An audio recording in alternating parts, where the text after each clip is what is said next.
Hola, buenos días.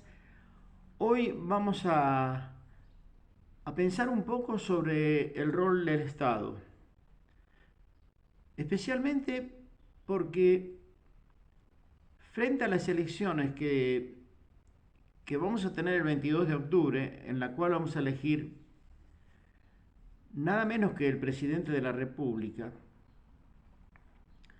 la discusión sobre el rol del Estado es una discusión central porque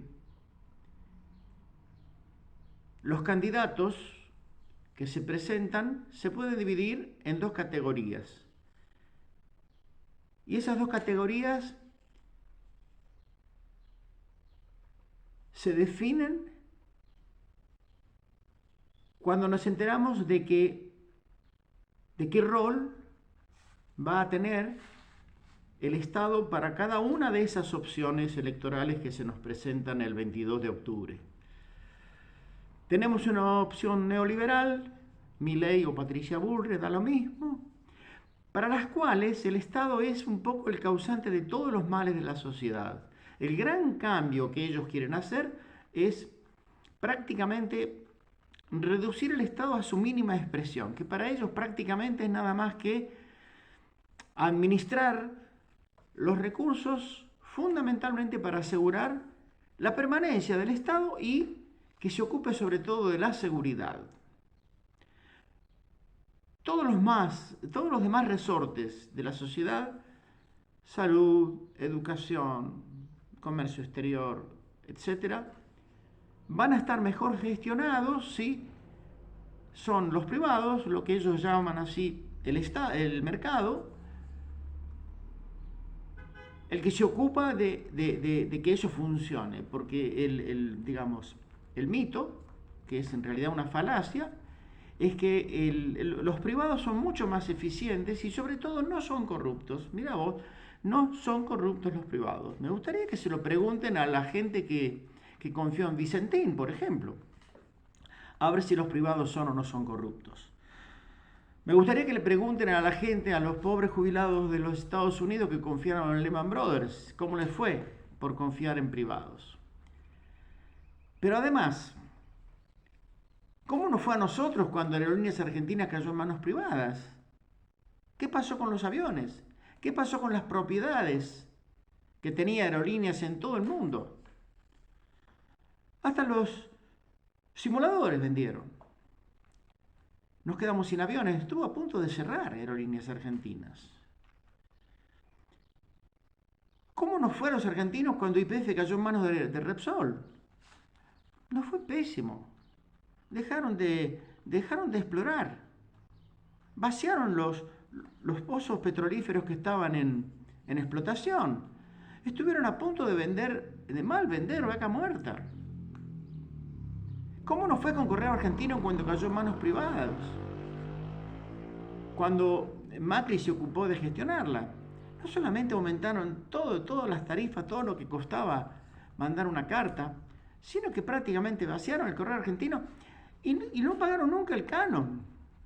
Entonces, no hace falta que yo plantee cómo nos va ahora con Aerolíneas Argentinas, cómo nos va ahora con YPF, cómo nos va ahora con el Correo Argentino. El Estado puede ser gestionado de manera eficiente. Y además hay una diferencia muy importante. El Estado es gestionado de una manera o de otra según quién sea el jefe de gobierno, según quién sea el presidente de la República, si se trata del Estado Nacional. Claro, si uno vota a Menem en un determinado momento, el tipo agarra misa, la vacía, la va destruyendo, y entonces baja tanto el precio que después se la vende a Techín. Y nosotros nos quedamos sin Somisa. Cuando el Estado cae en manos de la gente que es partidaria del mercado, para ellos el mercado es un competidor, entonces lo van a vaciar. Porque a ellos les interesa, por ejemplo, el hospital público no les interesa, por eso María Eugenia Vidal no quería abrir más hospitales públicos, porque ellos son amigos de los dueños de las clínicas privadas. Y lo mismo pasa con todo. ¿Por qué razón Rodríguez Larreta Hace 16 años que gobierna el neoliberalismo en la ciudad de Buenos Aires y sigue habiendo las mismas 30, 40 mil vacantes todos los años. No van a hacer colegios porque ellos son amigos de los dueños de las escuelas privadas. Es tan fácil de entender, es tan fácil de entender. Entonces tenemos que destruir el mito de los Neustadt y los Grondona, que vienen taladrándonos la cabeza, explicándonos de que los privados son los salvadores de la patria, cuando que no, los privados lo único que hacen es salvar sus bolsillos, porque con esa mentalidad se criaron y con esa mentalidad se crían en las universidades del establishment. ¿Por qué le tienen bronca a la universidad estatal? ¿Por qué quieren meter vouchers o hacer todo lo posible para que sea lo más cara que se pueda? ¿Por qué no quieren que los pobres vayan a la universidad? Porque los pobres tienen una mentalidad diferente de la mentalidad del hijo de los ricos. No voy a generalizar. Pero si yo a un hijo, yo soy rico y tengo un hijo y soy un tipo consubstanciado con las ideas neoliberales, lo voy a educar en esas ideas. Y si el tipo por una de esas cosas le va muy bien, porque va a escuelas que le enseñan eso, y llega a presidente de la República, estoy seguro que va a seguir, o probablemente es bastante probable, que haya una continuidad ideológica en los que manejan los gobiernos de este país. Por eso están en contra de las universidades públicas. Porque la entrada en las universidades de los pobres contamina a lo mejor la mentalidad del hijo, de la hija, que empieza a escuchar otras voces y empieza a pensar de manera diferente, de manera subversiva, en el sentido más profundo y real de la palabra, subversiva, porque subvierte un orden profundamente injusto, como es el orden liberal capitalista. Nosotros tenemos que tomar conciencia de que votar a los que van a defender el Estado es votar en defensa propia, porque son los que nos ponen vendas en los hospitales, remedios en el bolsillo de los jubilados gratis. Son los que nos aumentan la guita cuando se dan cuenta de que estamos atrasados con respecto a la inflación y luchan contra la inflación con mayor o menor éxito, pero por lo menos luchan. Hay alguien que está pensando en lo que nos pasa a nosotros los de abajo. No tenemos que votar a los que van a pensar en cómo engrosar cada vez más sus bolsillos.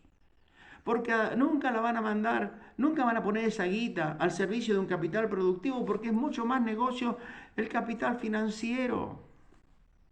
Entonces, por favor, tenemos que votar por el espacio que defiende el Estado.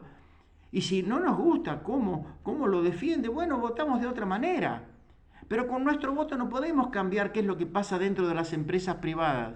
No tenemos manera de cambiarlo. Gracias por escucharme. Y votemos bien, por favor, el 22 de octubre. La opción es votar a los candidatos de Unidos por la Patria, porque van a luchar a favor de nuestros bolsillos, de nuestra salud, de nuestra educación, de nuestra posibilidad de tener científicos, de que la República Argentina siga funcionando con los valores que nosotros defendemos desde la época de Sarmiento. La ley 1420, que la educación tiene que ser gratuita, obligatoria y laica para todos los argentinos. Eso, como un símbolo de los valores que nosotros tenemos que defender el 22 de octubre. Gracias por escucharme.